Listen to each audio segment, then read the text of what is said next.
Ladies and gentlemen, brothers and sisters, welcome to another episode of The Bidness. Today is our 19th episode, and it's going to be a fantastic episode. It really is. I'm super excited for it. It is. Everyone's screen has a different ensemble of people and different, but I'm just going to read it like my screen. So I'm going to start here with a legend, an international legend of ska. We have Mark Foggo of Mark Foggo's Skasters and Mark Foggo. Hey, Mark. Hi. In the room. He is with us from Thailand. It is 6 a.m. there. We are so happy to have him on, and we're so honored to have. He's an artist that's been playing ska since the two-tone movement in 1979. Started in England, moved his band to the Netherlands for several years, toured the hell out of Europe and surrounding areas, and now he lives in Thailand. Very, very happy to have you. Good to be here. Awesome. Next on our panel is the fabulous and unforgettable Dan Potthast. Dan Potthast. Hi. Originally played with MU330, one of my favorite bands ever, and has recently played with well-known bands like the Dan Potthast, The Bricks, Bruce Lee Band, Jeff Rosenstock, and you were even on television, and we'll talk about that later with Jeff Rosenstock, because I was like, wow, I know those guys. And then we have one of my favorite people. We have Achilles Poloynis. Yeah. Poloynis? You said that so thoughtfully. That's nice. I got the name right. Hey. So Achilles is a guy that, well, he plays with slow Gherkin. So there's a lot of people out there that are fans of slow Gherkin. When you see the mad trombonist just ripping a killer solo, it's Achilles all the way. And I met Achilles way back in the Potato Head record days when he played with a band called Blind Spot, which is part of my heart, because I really loved Blind Spot. I thought that you guys were doing great things with ska punk. Welcome to the show. All right, so there's no real rules to this. We basically just start with a question and we end with a question, and anything we talk about in between is just a general conversation. If you guys want to throw anything in, you can. The first question that we always start with is the COVID lockdown for 2020 has been really horrible for a lot of people, but there's a lot of positive things that have come out of it. We've seen a lot of bands get together and cross-talk over the internet and share files and come up with like massive mega bands like the NPCs and the Smoke and Mirror sound system, and now the Mighty Boss Tones have even jumped into that foray. What have you done individually as an artist this year to keep yourself healthy and sane? We'll start with let's start with Dan. Dan, what have you done? I've done a lot of stuff, but I guess sane is somewhat subjective. I don't know if I've achieved that sanity, but I've done a lot of. I figured out live streaming. I figured out how to do that. I made a bunch of videos. I did one of those collaboration songs like you're talking about. I did a Kepiguli cover of a Brain Scrambling Device and had a pretty crazy cast of characters on it, like members of Jeff Rosenstock Band, and let's see who else. Slow Gherkin, Matt Embry was on it. Real Big Fish guys were on it. I don't know. Like, did that kind of stuff. Made a bunch of videos for that. That Supernova Ska Festival was one of the first things that really kept me a little bit grounded. That they had me on one of their Saturday special things. Oh, we were on that. And yeah. Yeah, and I had a month to like prepare for it, so I didn't have anything else going on. So I made a bunch of videos and put out an EP based on the songs I did for that. So yeah, I guess a mix of stuff. Other than that, I've been actually exercising for the first time in my life. Started surfing, Nice. things like that. You know, Yeah. hanging in there. Yeah. Baking some bread like every other jerk during the pandemic. You know? They call it COVID-19 because you gave 19 pounds like that. That's what's funny is like, even though I've been baking like crazy and just eating so much, I've been losing weight. So I don't know if it's just like stress or the surfing. It's maybe a little bit of both. But yeah, I don't know. I guess hanging in there like everyone else, doing the best I can. You know. Nice. It's good to hear you're thriving in this tumultuous time. Want to make sure that everybody's doing well. It might be kind of, you might have upgraded a little bit to thriving, but I'll take it. Well, you know, we always like to overshoot, you know. Yeah, sure. It is rock and roll after all. Yeah. Achilles, what have you done during this year? What projects have you done? Have you done anything interesting, side projects or even hobbies? The only musical project that I was a part of recording, right when everything first started happening, my friend has a choir in Santa Rosa, and I used to sing in choirs back in the day. And so I tried my hand at that, and it was like we were at the beach and we had like 5 minutes. So I'm like, okay, you guys run down there and I'm going to record this thing real quick. So like I did it, and then I looked back on it later and it was absolutely horrible. But it was the choir was great. I was not up to par. You know. So I haven't really been working on anything musically during this time. You know, the bands that I'm in have talked about like, oh, are we going to get together? No, it's not really the time yet, and that kind of thing. So it'll happen. It'll happen. And like Dan, this is the first time that I've actually like started working out like regularly or exercising. Not working out, really. I wouldn't call it that, but it's cool. You know, like the one cool. I don't like saying one cool thing about the pandemic because it's awful across the board. It's tragic and sad and horrible. Yeah, and it has given like perspective. You know, like that. You know, as people are really sick and or die, and you take stock in what is there and what's important and do a little mental chiropractic. So just to get by through all that stuff, exercising. Trying to read a little bit, trying to connect. Like, it's so you don't connect so much. So like things like this Facebook, which I don't know, I have a lot of ill things to say about it, but you find some good quality connections where you can get them. So that's been pretty cool. Like right now, look at you guys. It's so great to see you guys. Meet new guy. And we get Mark. We get to meet online to reaffirm that we're all still alive, to reaffirm that we all still care about what we care about, and to meet new people. One of those new people, Mark. I wanna personally thank you for being on the show, because I just reached out to him. I just cold called him.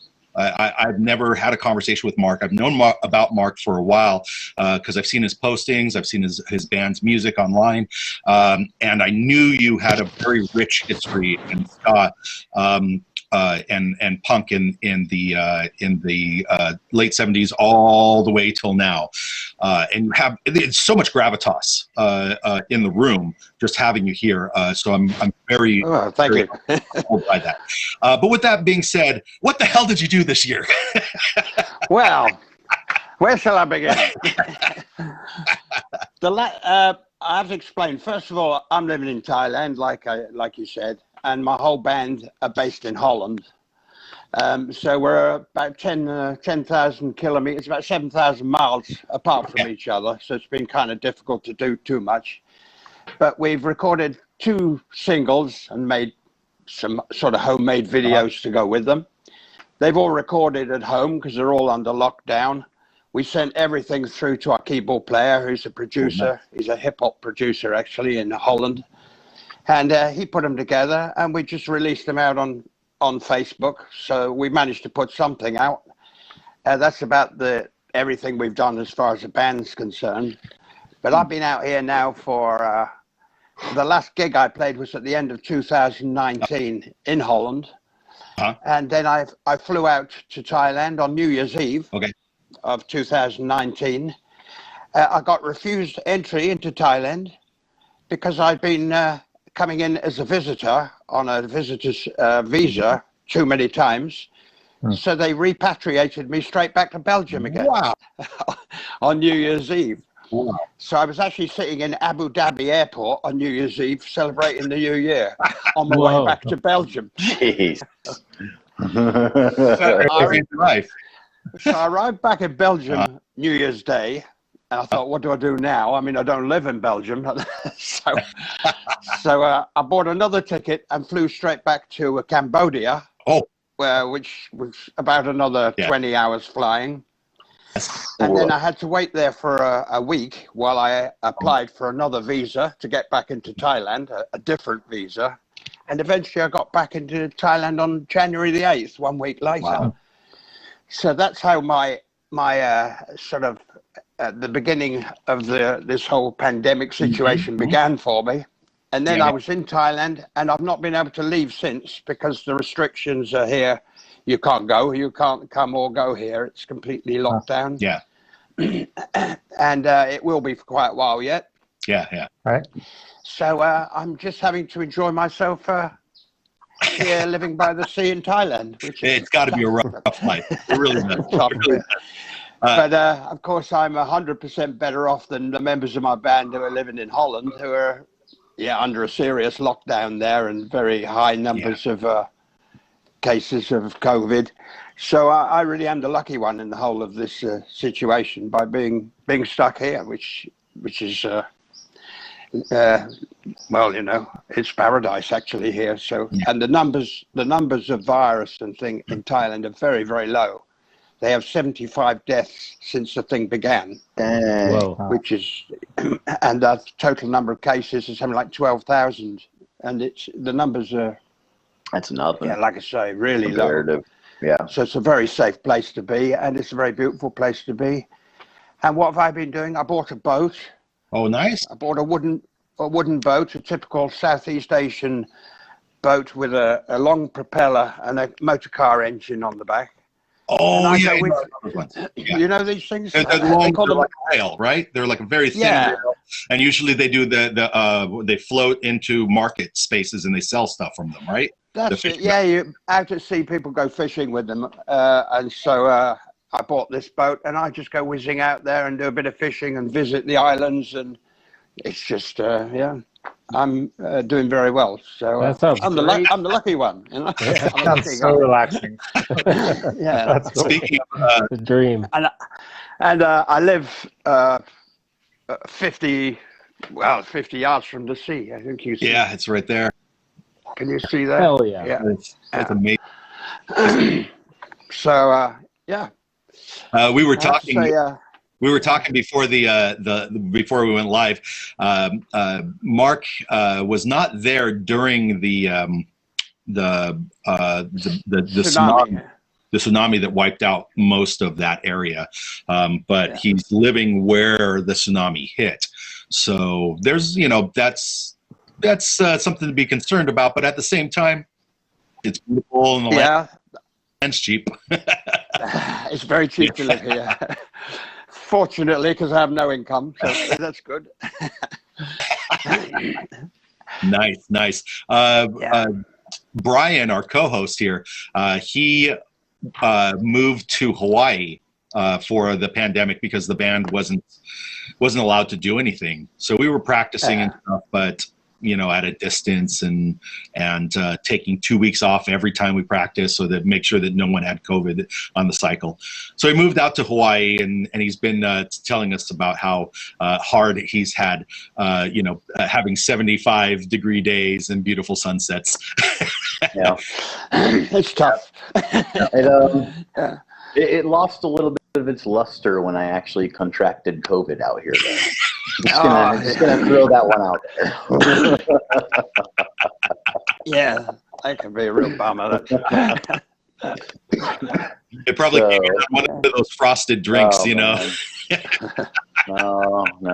it's interesting being down in Waikiki. It's just like because Hawaii opened up a bunch of ability to travel out here.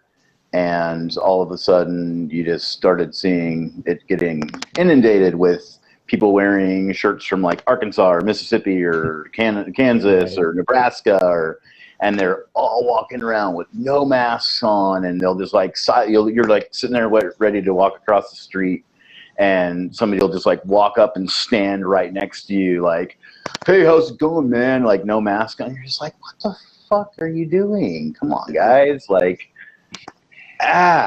Anyway, enough about that.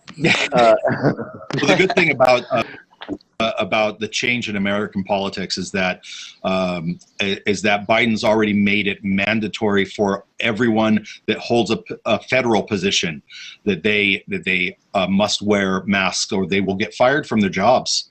They will get fired, and they will get in many cases they will get charged for it as well, and get a big fine for having done so.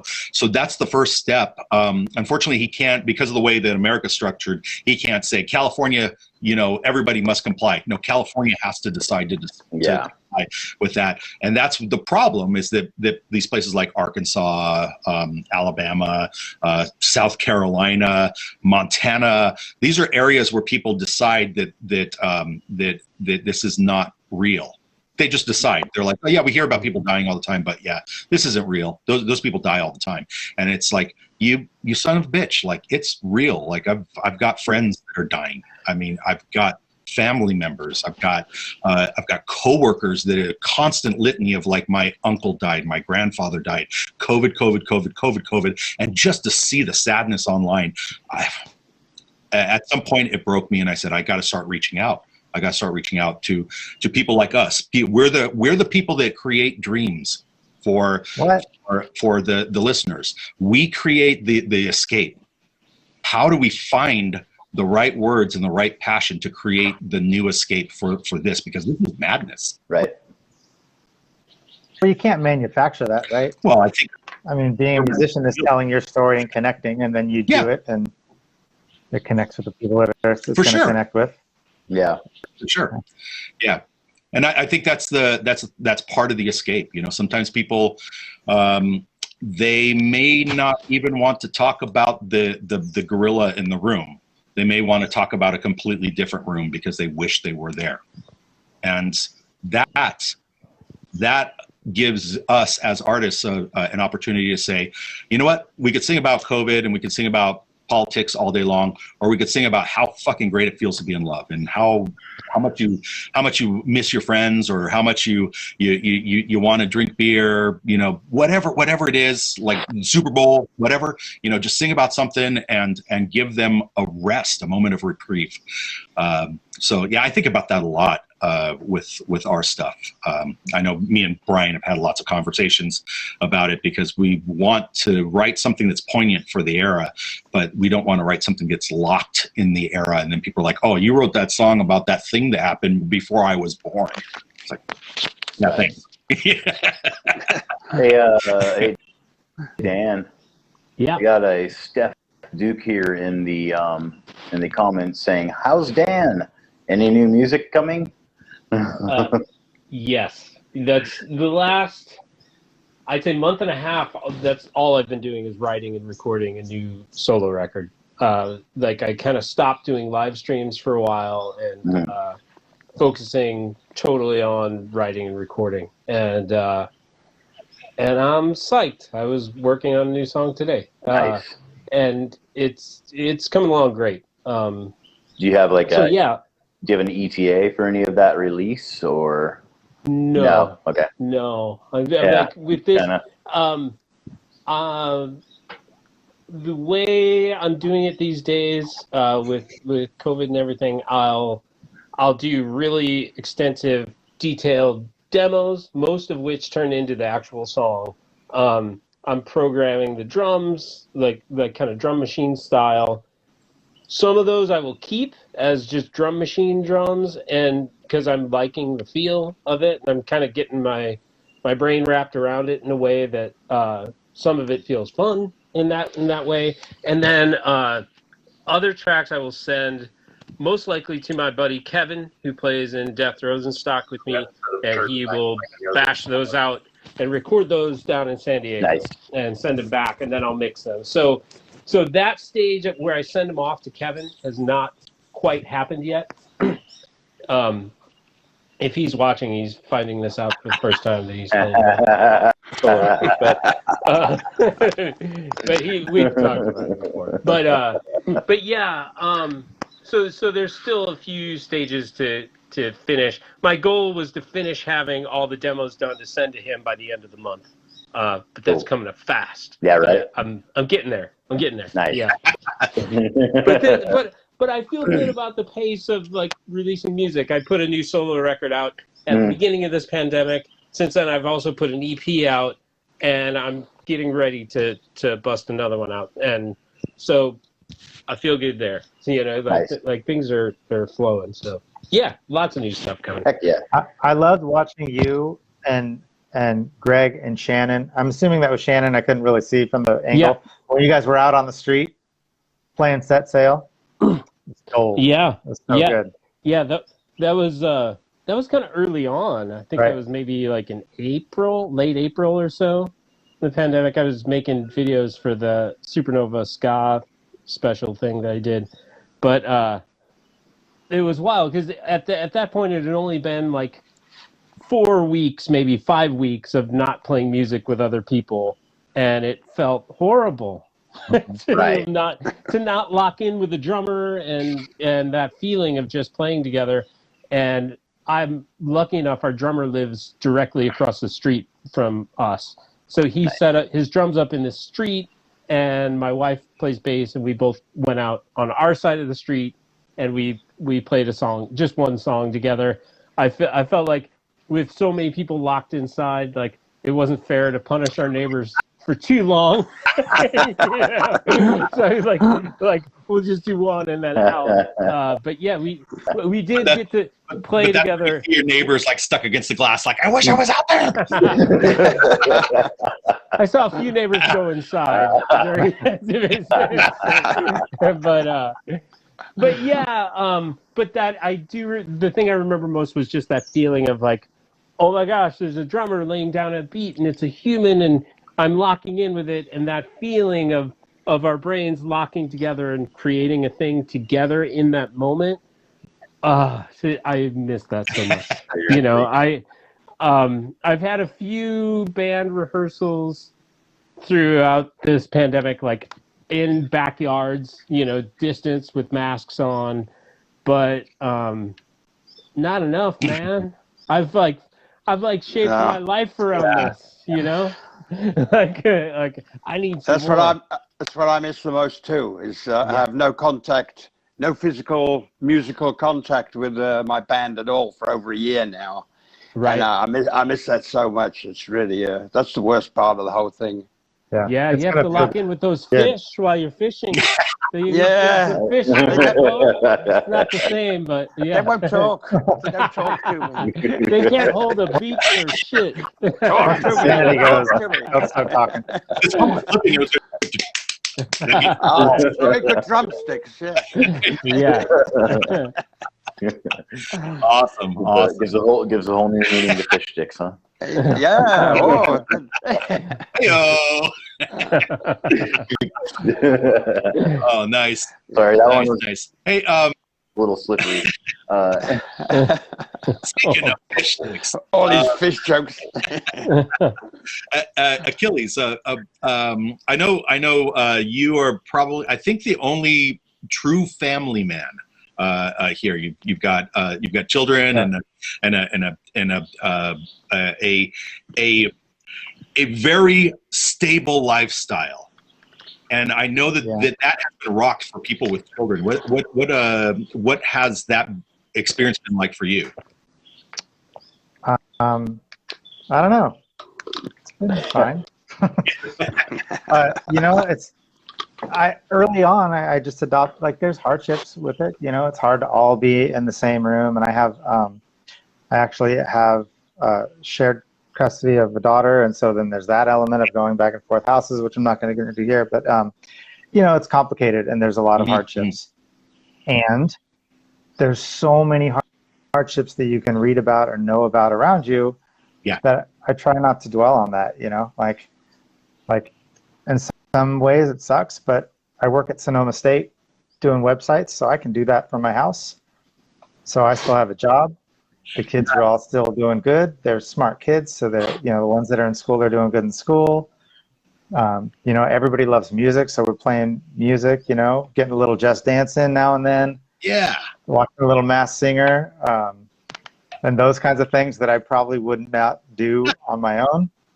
But you got to know that you got to grow the next generation, the next ska army. It's great. What I wish, they're all really musical and they're insane musicians. Like, my son Henry's 11 and the dude just picks up anything. And they're all insane musicians. But we don't play together because we all have very different styles that we like. Yeah. But they have, was it? There was early on in the pandemic, my friend Darwin that I play trumpet and trombone for occasionally was doing a video. And so he had 30-second clips. And it's very like new wave, and like, you really like, you feel the dance and you feel yourself and you're introspective. Yeah. And if he's watching, he's going to be mad at me, but that's what it is. And so I got my son and I donned my Asian Man Records sweatshirt and we just like skanked it up as hard as possible. And, it was fun. Okay. Yeah, I'm rambling. I do that. No. Point being, you find those moments. It's hard, but there's also like really cool, great things that never would have happened. So for sure, what are you gonna do? And I imagine that everybody on here is a family man in the sense that they have family that they love and care for and all that stuff. Yeah, for sure. Yeah, and then the extended fans and friends, that's, some of them are equivalent to family. I mean, you guys are equivalent to family to me. You're like maybe a second cousin or maybe even a first cousin. I mean, really, we've spent so many years on stage and then crisscrossing internationally. Like we were on tour in Europe or UK, and then Dan Potthast just shows up. It was like, hey guys, what's up? And it's really cool, it's like, whoa, I didn't know we were playing the same show. And then he slays it, and then we get on, we're like, rant. Oh, whatever. Are you talking about you're talking about the London Underground show? Yeah, the London Underground. Yeah, dude. You took the whole crowd and made them follow you to like different rooms. It's funny, yeah. All those shows, and then I'm always wishing, I wish I had a whole band. If I had a whole band. So I was envious of you guys that do it all over there together. So yeah. Now Sometimes when we see, sorry to cut you off, but sometimes when we see an act like that, even though we know that everything's practiced up, and I'm sure everyone here can attest to this, when you feel like a well-oiled machine, you're like, we're a well-oiled machine. And then you see someone as a solo artist, they have the ability to just like change the shape of the room. And when you come on the stage, you're like, oh, we're the well-oiled machine that's built like this and can't come out of that box. We have to stand in the taped lines or where we're supposed to stand in front of our monitors. And so that it feels like even though the solo performer may want the band behind them, the band feels very like all of a sudden stagnant. We're like, oh wow, awesome. I wish we could do that. I wish we could just jump out there and change the shape of the room, but you can't do that when the drummer is in one spot. That's funny because I've been in like just a ton of ska bands, it feels like, but I've never been in a ska band that was a well-oiled machine. Like I've always been in a band where there's like, there's just like stellar musicians, and there's usually 2 or 3 guys. Like in Slow Gherkin, like Phil and Ollie are like well-oiled machines. Those guys are insane, and it allows someone like me the freedom to just be a jackass and jump all over the place and do whatever I feel like doing. The world loves a jackass. They do. I shouldn't say. Sorry for swearing. It's not cool. Oh, you're good. Say whatever you want. No, honestly, I find your Achilles, your performance very endearing. You have a way about throwing the energy at people right in their face. They can't avoid it. Very aggressive. Can't avoid it. This thing where he plays the trombone, he swipes it on the beat, and he does this, and he's jumping at the same time, and just that kinetic energy, the audience explodes. It is absolutely fun to watch on all levels. Just really cool. Agreed. I think you could say that with all of the bands. Mark, I went and looked at a bunch of your old videos. Like, it's so insane, the energy that's thrown out there. And like, Dan, like all of you guys, it's frustrating because I've mentioned this on multiple occasions, Dan, at shows. Like, anytime I would love to play trombone in something that you're doing, but so many trombone players already. Like, you just have this huge roster of like trombone. Yeah, so. Yeah. There's a trombone glut for sure. Not where I am. Yeah. All right. We gotta send some well, your it looks way. nice. Yeah, right. Send some our way too. We kind of need a trombone player. All right. Who would love one? Man. And Mark, so you were talking a little bit earlier before we started the podcast that you started in 1979 during the thick of the two-tone movement, just right when the Gangsters came out, right when all these clubs like the Roxy were just exploding. What, we've only read about this in like magazines and like seen a couple of like small biopics, and everyone owns a copy of Dance Craze, but we don't really know like on the street level or in the band experience. What did you think that at the time, did you think it was going to become a legendary force, or did you think like, this is fun and it's getting funner, but we're in a band? No, I think two-tone was building up so fast it was definitely going to go somewhere. I think I was sure of that. But I'd been playing punk music up until 1979. Oh, really? On the London pub circuit mainly, and I'd been playing for I don't know, maybe 5 years on the pub circuit, playing in different punk bands. Well, the same punk band, but we changed the name after each tour. So we could go back again. So he'd have you back. We use the same name. There's no change. So, we had to change the name. Change the name. Look a little different. Same song. Nice. But then I immediately became addicted to ska as soon as the first two-tone tracks came out, and I thought, wow, this is something else. I really like this. And the first album I made, which was in 1980, was a combination of punk and ska, but not in the same songs. Punk song, ska song, punk song, ska song. Because I really loved the music, but I couldn't commit myself totally to ska at that moment. I thought, well, I really am a punk, but I like that. So over the period of time, I moved completely across to ska music, and it was just so much more exciting. I found to play live shows the reaction on live shows, because I've always been quite an energetic kind of band. And we make ska music in a very high tempo. lot of stage action and everything, and it's just a party all the time, and it's something I miss this so much. I miss miss I've listened the to adrenaline from it. Yeah, I've listened to a lot of your albums, and the only band that I think you have a very similar sound to all the two-tone and just post two-tone era ska bands, which is great. It's great to hear. It's heartwarming.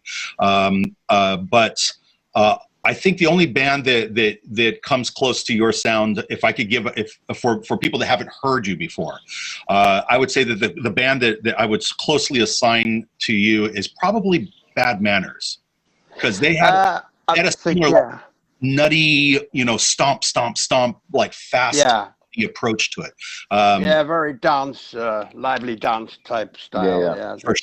For sure. Yeah, it's cool stuff. It's cool stuff, definitely. But I have to say, that's now over 40 years, that my style hasn't really changed very much.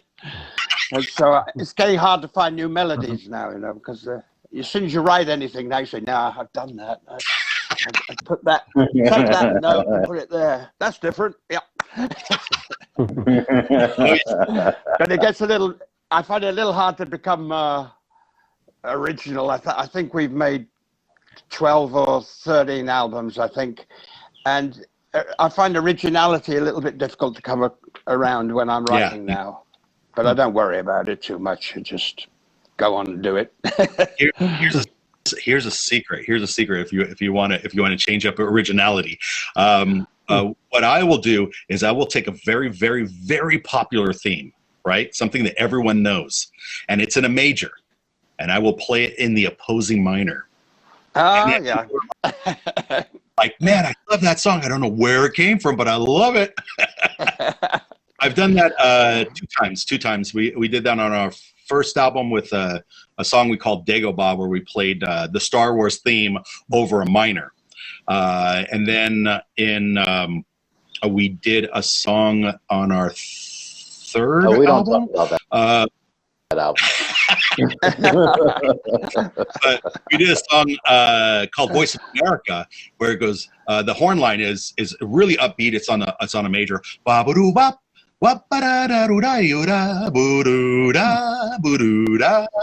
And where I got that from was the solo from Supertramp's "Breakfast in America." I was going to say "In the Mood." Yeah, a little bit in the mood. Multilateral. Yeah, nice. If we took anything from in the mood, it was purely incidental. It was definitely note for note. I was like, God, I love that song, and I brought that song to the band a couple times. I wanted to play it as a cover, and everyone's like, "Supertramp, really?" So I was like, I got to work somewhere, but yeah, that's one of my little underhanded tricks sometimes, is just to take something that people know. Just going back over one other thing you said about having the freedom on stage to sort of go mad because of the musicians around you. I have a very easy time with that because I've got a drummer and a saxophone player in the band who worked with me for over 30 years. Yeah. And so I don't even have to think twice about what the drummer's doing. It's there, and it gives me a lot of freedom as a front man to just basically do anything I want. And if I want to change something during a song, generally I can, because they'll follow me if it's not too outrageous, what I'm coming up with. And like if I say, I'm not going to bring a verse in here, or I'm going to double this chorus here, I can do it, and they're very quick, and they'll follow me going into it. And I get a lot of freedom with this, which means that we don't have to work quite, within these lines like absolutely thing. And it's just working with people for so long that you can just total understanding going on with it. It's really great to work this way because you walk on stage with 100% confidence, and nothing can go wrong, you feel. Yeah. Only technically. No, I know that feeling. Brian has been in the band. My band Monkey has been around for 25 years. This week is our 25th anniversary. Oh, okay, yeah. and with that being said, Brian has been in the band for around 17 years, right? And Micah has been in the band. The drummer has been in the band for 23 of the. Oh, that's great. Yeah. Yeah. So just to have that, I totally get what you're talking about, because there's times when what I started doing, I originally started as a keyboard player, and then we were losing guitarists left and right, and I said I got to try playing guitar, because A, it's my original instrument that I learned on, but B, the new guitarists that we're trying out, they wanted to make it into a jazz band or into a rock band or into whatever style. They didn't like ska. They just wanted to be in a band, and so they do about 6 months to a year, and then they bow out. And so finally, I said, I'm doing the lead singing from like way over in the shadows. So why don't I grab a guitar and sit in the front? So. And it was all downhill from there. Dan Potthast was at my very first show. And I was white knuckling it. I was like, afterwards, like Dan's like, I really like your style, and I'm like, you are really nice. See, I had to play like hell. But that was at the what was that Army Underground Teen Center thingy? What was that place called? Oh, yeah, Santa or the Vets Hall. The Vets Hall in Santa Cruz? Yeah, right downtown next to the post office. Yeah. Which amazingly enough, that was one of the first shows that we ever did with Josh Coots, who moved to Las Vegas and became the fabulous Junior Ska Boss. Was that Vets Hall show, was that before the... Because I thought we played together at Mike Park's house party. Oh, yeah. That you weren't playing at the Vets. You attended the show. And I see. But that was the first time you had switched up. And I see. Yeah, I got it. No, you may have actually played. It might have been one of your solo acoustic things. Could have been. Yeah. Right at the beginning of when you started doing that. Yeah. Right when you first moved there. Yeah. So long ago. Yeah, that sounds right. Yeah, that would have been like 2001 or 2, something like that. Yeah, it sounds about right. Yeah. And that's funny is you never know how things, you play a show and there's only 3 people at it, and you're like, man, this show was just a waste of time. And then 20 years later, you look back on it and you're like, man, that show was so important. It was so important. Yeah. That's when I learned to play guitar for the band. That's when you and I bonded over music and whatnot. Sure. That's when Josh Coots was like, yes, I put on my first show, and now I want to go and take that to the world. And now he's doing huge festivals in Las Vegas, Viva Ska Vegas. So it's really interesting. You look back and little blip. Seems like nothing, and then you revisit it 20 years later, and you're like, wow, that was a moment. Yeah, for sure. Yeah. Those little, you never know those connections you make, like at shows. It's invaluable. Nice. Nice. Hey, speaking of connections, you were connected with Jeff Rosenstock, and you guys just did a piece on a late night program. What program was that?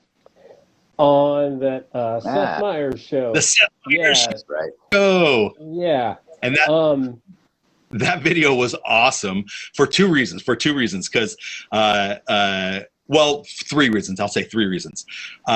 Jeff Rosenstock did the entire song with a mask on, which I totally applaud him for, because having to draw in and sucking in your mask and blowing it out is just a completely different routine. Yeah. And then the other thing was the importing of your bassist digitally edited into the room was adorable. It actually turned out to be really absolutely fun, absolutely, it was hilarious. But the thing that was even more adorable than that was Mike Park in the back pretending to play a keyboard. He was playing. He was actually playing. Was he actually playing? Oh yeah. Yeah. Nice. He learned a part. Yeah. Nice. Yeah, that was weird. Like, it's funny that, you know, like after so many years of playing music, the time I'm in a project that someone cares about enough to we get asked to play on late night show. Yeah. It's during a pandemic, and we don't get to actually go to the place and do the, you know, play at the, you know, in the studio, which would have been great. But in some ways it was cool too. We went up to a studio in Oakland, and at least the people in the band that live in California were able to drive from different places in California and play live without our bass player because he's in New York, and it didn't feel safe to fly. So yeah, we recorded that song. I guess the nice thing is that we got a couple shots of playing it, you know, before and then we edited it, you know, and could mix it, make it sound good, you know, and then we sent them the video. So that's kind of nice. I feel like a lot of times on late night TV that the sound is pretty bad, you know, and it's kind of weird, but we were able to make it sound pretty cool. Nice. So yeah, or Jeff and you. No, I thought it were. Yeah. So I thought it was a real successful performance. You know, it was. I think the camera work was really good. The really intense close-ups of Jeff as he's singing really brought home the frustration in the song and the energy behind it. Cool. And it had kind of a slight smokiness to it. I think. Did you guys have a little smoke machine? Did you do that? No, I don't think there was any smoke. It probably was just steam coming out of Jeff's head. Oh yeah, right. He sweats at a rate that is unlike most. So I think he might have just been steaming up the room. And speaking of great drummers, Gooch was killing it. Gooch is such a good drummer. Yeah. He is. He's great. He can play all the styles. He can lay down a ska beat. So good. Oh yeah, no. Like nobody's business. So good. And then just fully rock out like double bass drum licks. He's awesome. So yeah. So for people that don't know the history behind Gooch, Kevin Noguchi, he started in San Jose, and we used to have this band that was a really well-known, time-honored, treasured local reggae, kind of like a reggae hip-hop band called the Brownies, and right before the Brownies broke up, they changed out their drummer, and they're like, "Hey, we're gonna bring on a new drummer. He's about 17 years old, and he's really scared." And it was like I think it was at the Sofa Festival or something. So it was outdoors, a couple hundred people in front of the stage, just like, "Woo, the Brownies! This is gonna be awesome." And Kevin gets up there, and he's just like, you know, this little Asian kid, and he's like, "I hope I do well," you know. And he's like, "Well, we hope you do well." And then he just nails it. And I'm like, Oh, you heard me. You play better than like 95% out there, and you are just starting. And now to see him rise to level where he's playing with you guys, so cool to see. Yeah, he is great. Yeah. I feel lucky to play with all those guys in that band. I am running hard to keep up with all of them. Like playing keyboards and stuff, and playing instruments that are not my main instrument in that band, and it's I feel really lucky to be a part of that group. They're amazing people, and they're a great band before I ever joined. So yeah. For sure, and it's just better having you there. You know, thanks. When I see friends of mine on television, when I see friends of mine making really great releases together, it just makes me think like, fuck, the world is a good place. Yeah. Thanks. Man. Good people doing Kevin, that's amazing. Thank you. Kevin Noguchi is the first drummer that ever made me get earplugs to be able to play a show on stage. Like, because Mike set me up right next to the drum set. I remember, bottom of the hill. Bottom of the hill shows. And we got through that first show, and like I woke up the next morning, I'm like, I can't fucking hear a thing. Like that dude just has a steel arm, just crack. Like, oh man, so good. Yeah. Anyway, you should have Kevin on sometime. He's got a great drumming origin story. Oh yeah. Tell him we want him on. As a kid, I'll give you the brief rundown because it's so good. Like as a kid, he used to go to Reno with his family, and they would go to Circus, and they'd watch the circus acts. Yeah. And he was just fixated not on the circus acts, but on the old guy that was playing the drums along to the trapeze artist. He's talking about live like spinning, and he would just. As a little kid, he just watched the drummer. He's so into it, and that got him kind of stoked out on playing drums. We were probably going to we were probably staying in Circus, playing shows in Reno when he was a kid and watching. That's crazy. Possibly. Possibly. Mark, have you ever heard of a place called Circus? No. So it's a very small chain of hotels. They have one in Reno, one in Nevada, and it's a giant hotel, multiple stories, and it's got a circus theme. So there's ugly clowns everywhere. It's totally scary and sketchy. Dirty clowns. And they have a circular runway that spirals through the hotel. And on one of the floors, they have this thing where they do a free circus act every hour on the hour, right? So you're like, 15 minutes after the hour, the circus act starts. We're going to do a slot machine over here. We're going to get a drink over there. And then we got to run, and then get up to there to see the circus act. And the way they did it is they did true circus act, which was like someone with blades or walking a tightrope or riding a motorcycle in like a big ball, that sort of thing. And then every other hour they would do a dog act where like a dog is in like a little, and like walking on its hind legs and like balancing a ball. Right? Oh yeah. And it was always a joke. It was like run, fucking dog act. So you were never mad about the dog show. That was all you wanted to see when you go to Vegas. That's all I wanted. We would like roll into Vegas. He'd be like, "Dog show, guys! Dog show! Dog show! Dog show! Dog show!" Like, no. So the reason why that became a thing with me is because when Kevin used to play in the band, our original bassist, he was the one that started the like, crap, it's just the dog show. And I remember we ran up the spiral and he's like, oh crap, I gotta use the bathroom. And I said, you better hurry up, we're gonna miss it. And he goes to the bathroom and he's like, I gotta go. And he's like pounding on the wall. He's like, we're gonna get to see the show, I'm not gonna miss it. And he comes running out. And they had done 2 dog shows in a row because the circus performer didn't show up, and he threw such a fit that I became the proponent of all dog shows. I'm like, we got to go. Dog show, yeah. Dog show. That's my circus.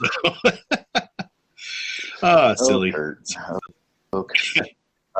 So what our audience may or may not know, I'm sure the people that know us, of course, intimately know it, but extended people, is that Brian, our co-host, actually did a small tour as the trumpet player for the Bruce Lee Band, which also has members of the Jeff Rosenstock group, including Dan Potthast.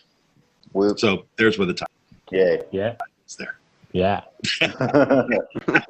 Actually, really quick, just to go back to crossing paths internationally and just ridiculous stories and whatnot. I have a really quick one regarding Dan Potthast, actually.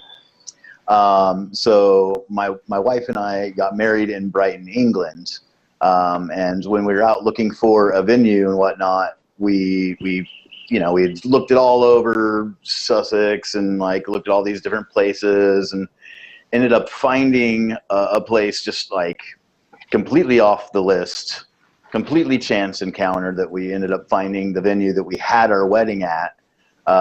We had gone through a whole week of just crazy travels and trips and meetings and this and that and the other thing. And it had all kind of fallen apart on a weekend, and we ended up randomly staying at this hotel where we had our wedding at.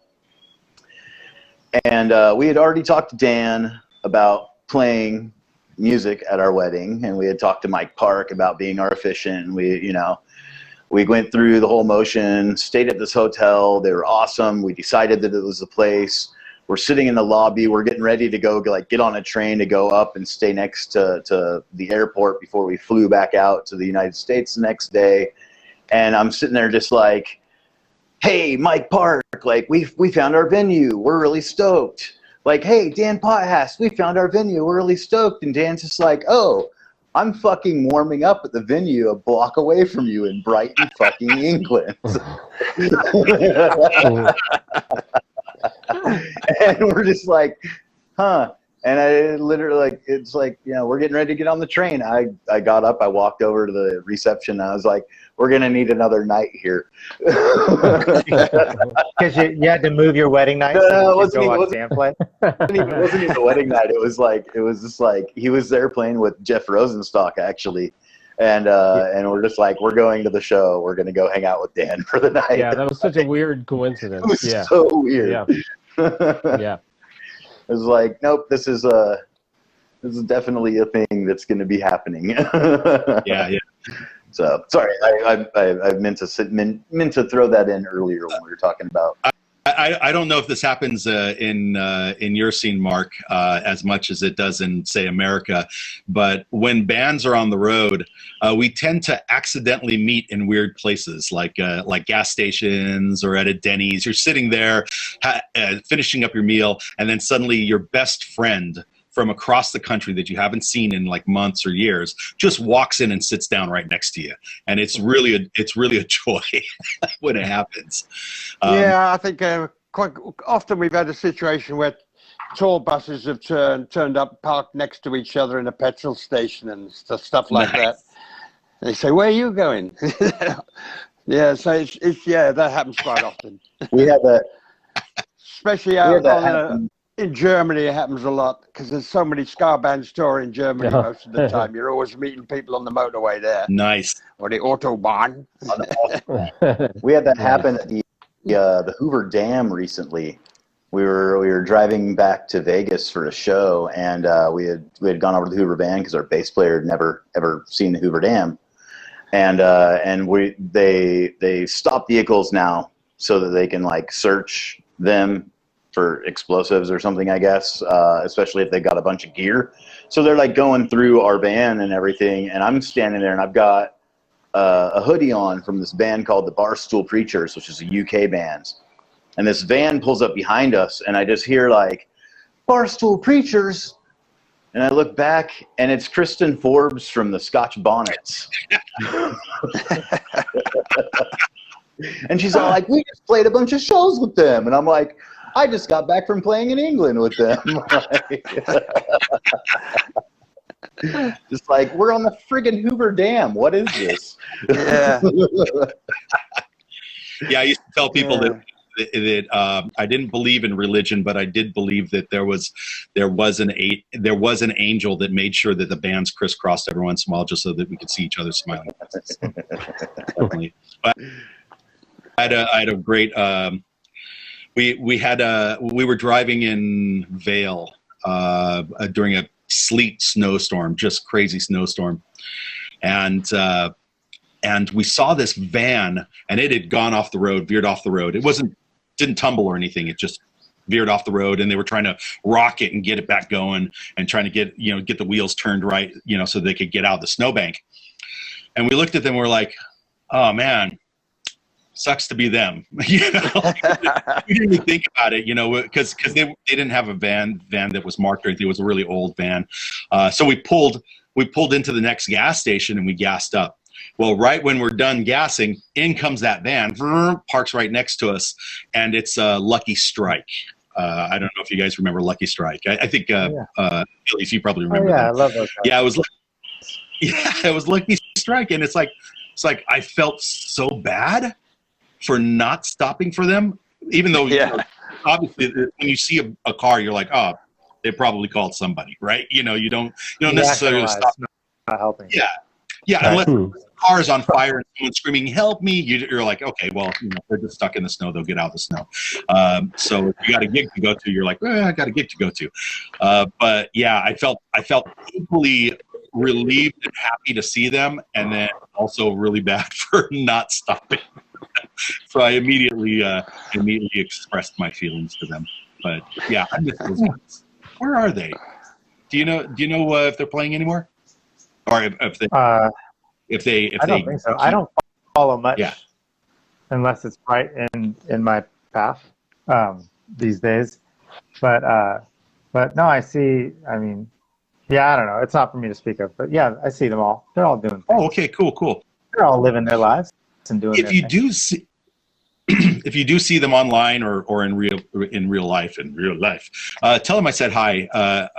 They did one of their last recordings was this EP, a 4-song EP. It was on a white label, and it said it said Lucky Strike on it. But I played the organ part on Radio. They did a cover of the Elvis Costello tune. So yeah, that was good. Oh, thank you. Yeah, those guys were fun. Yeah. The one good thing, so Tomato Head Records wouldn't have a super long shelf life, but he had really good. Chuck really just signed bands that were just good people. So, Yeah. Well, Chuck himself was a good person. I mean, just hanging out with him, you just kind of felt like he had the right idea, but not the right momentum. So do what you can. I don't know. Yeah, there's lots of factors. So Blind Spot was the first band he signed, and then we pretty much broke up right after we recorded that first album that he spent thousands of dollars on. Yeah, and that was too bad. Yeah, that was unfortunate for sure. Yeah. I mean, I remember, he spent thousands. What he also did was when he wanted to do his store, he wanted to pattern it after Dill Records, right? So we're talking about Chuck that used to play drums for Skank and Pickle in the States here.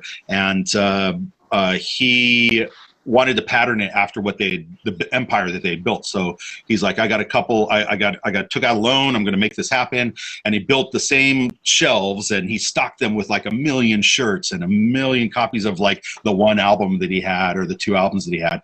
And then he tried really hard to make it happen. And at the time, the internet wasn't as like, I guess the internet is more supportive of independent music now, but at the time, the small record labels were doing really good, but you had to be in. You had to be in to know the distributors and to know the people that make that stuff happen.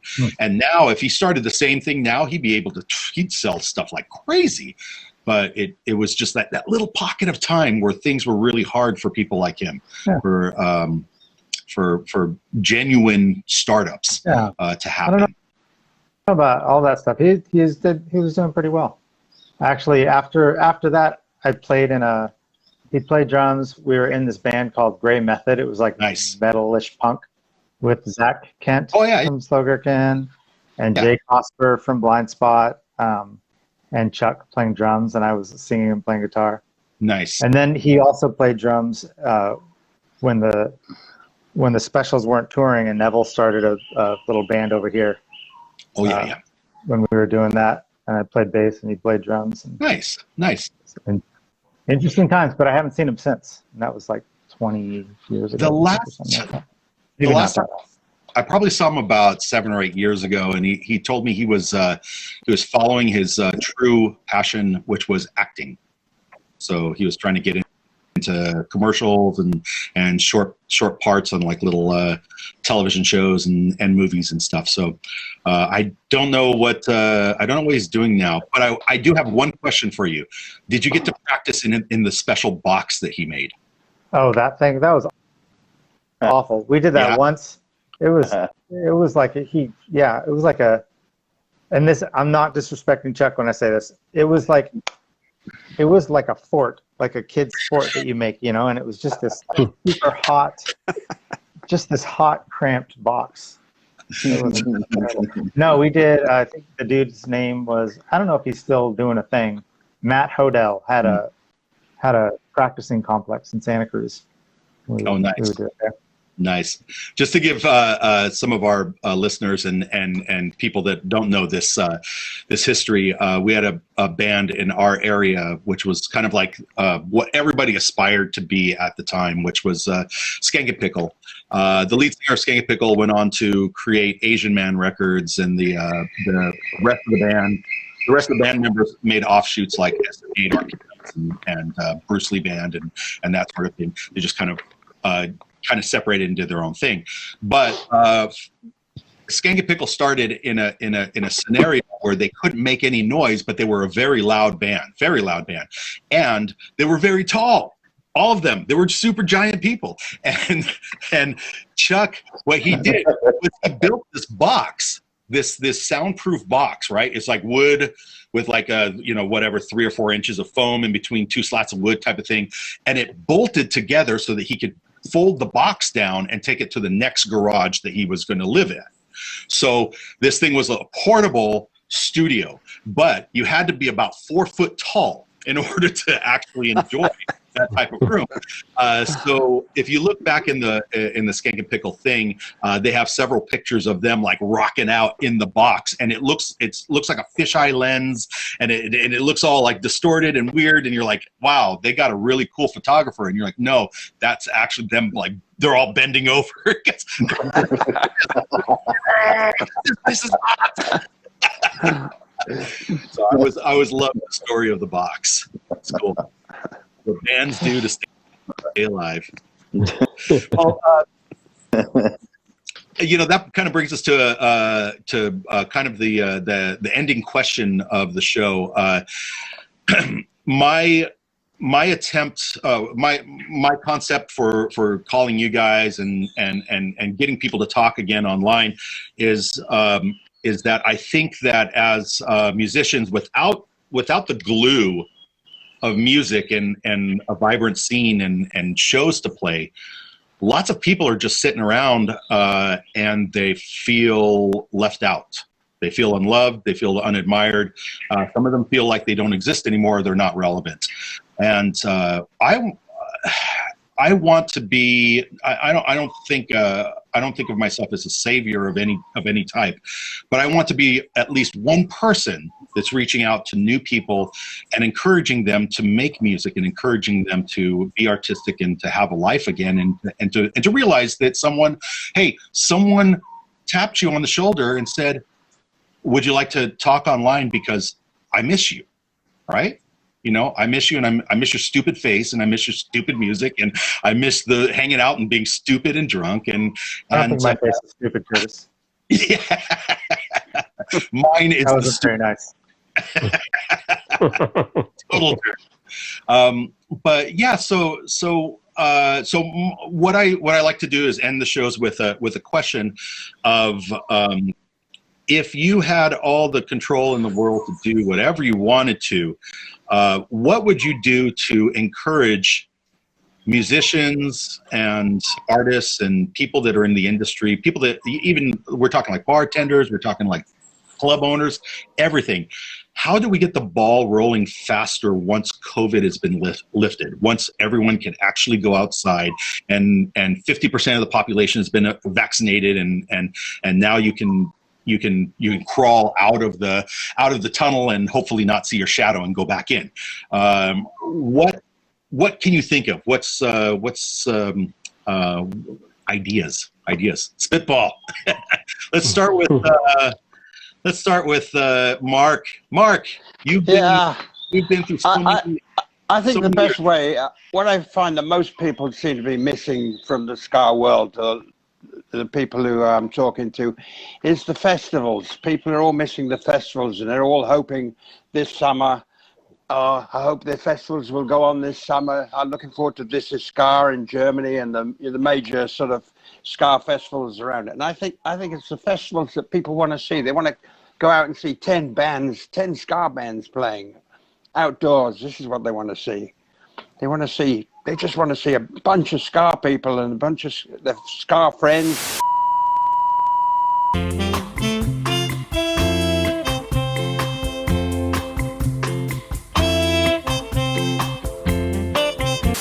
Hey, everybody. Sorry for that technical difficulty. Looks like my new computer and its software updates are not working like I want them to. So we've lost a couple of guys in the feed. I just want to give a special shout out to Brian for helping me make this happen. Also to Mark Foggo for spending some time with us.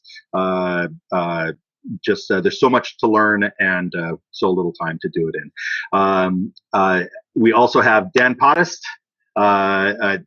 Fantastic having you. Love to see you in live. I love to meet you on the road and crisscross through this life that we both share. And Back at Achilles. you, Curtis. Yeah. Oh, thank you. And Achilles, it is heartwarming to see you. I adore hanging out with you, and like I said, I've always looked up to you as far as a player and your energy as phenomenal. It's great to see you too. Thank you very much for hanging out. Thank you. Ladies and gentlemen, Keep talking over you when you start talking too. That's the Facebook thing, right? I mean, we could talk for another half hour. Is this where I I'm jump sorry, in? what did you? So if you- I jump in and I start talking? Yeah. How do I use this thing? I just wanted to let you know that How do I say my grandchildren? that is a beautifully, consistently white facial hair you've got going on. There's no salt and pepper. It's just like one uniform nice color. So I'm not trying to. I noticed that. No. It's nice. I agree. Oh, thank you. No, my lineage, my family. My mom went. She went shock white around the border of her hair, and it was this black mane of hair with a shock white border, so it looked like spider webs draped across her head when she would comb her hair back. And I was I always thought it was very odd looking, and then around 26, 27, I went shock white all the way around the rim of my hair, and then it started creeping into the beard, and then all of a sudden it was like bam, white, just almost overnight. And I was stupid. I was trying to dye it for a while. I was afraid that audiences wouldn't accept me. And then one day I said, you know what? There's so much white now that it will be a crisp new look It's when the most I beautiful actually debut. part of you. Hands down. You're like, the face, not so much, but I like that little white hair thing. I'm not saying it's not at all beautiful. I'm just saying. If you had to rate all the parts, Right, it would be at the top, the most. Yeah, no, I've got the list here. Look, I've been thinking about this. Curtis parts.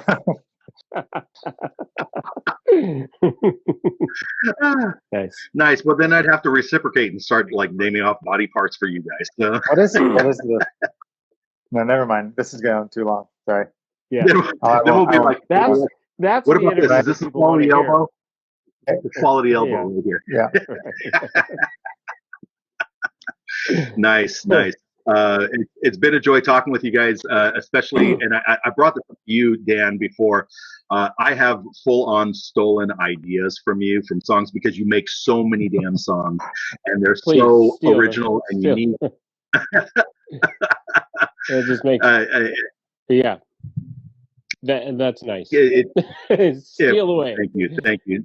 No, it's not. And I give credit where credit is due. I don't know if you remember we did a song called it had like a gospel ending, and everyone's like woo, and everyone jumps. The concept I got from that song was MU330's Right Now. Gotta think positive, Nice. Right now, right now. And I was so enamored with that song, and it was just like my energy song for the longest time that I was like, I got to do a song like that, and it's got to be a gospel. It's got to be a gospel.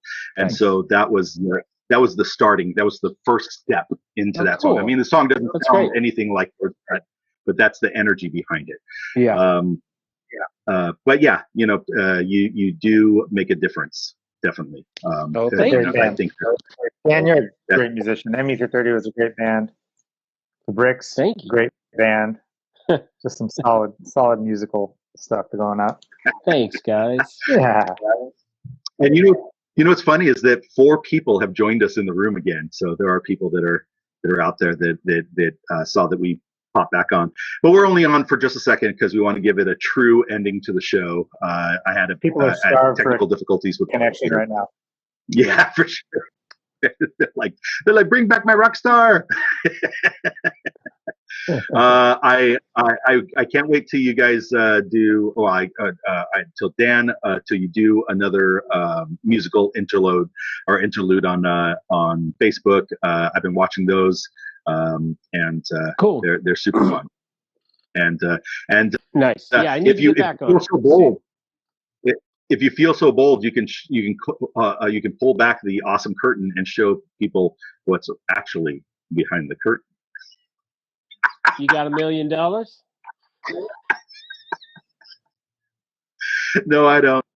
I don't know. I'm broke thanks. ass. All right. Okay. Excellent. Okay. Then. All right. Well, Okay.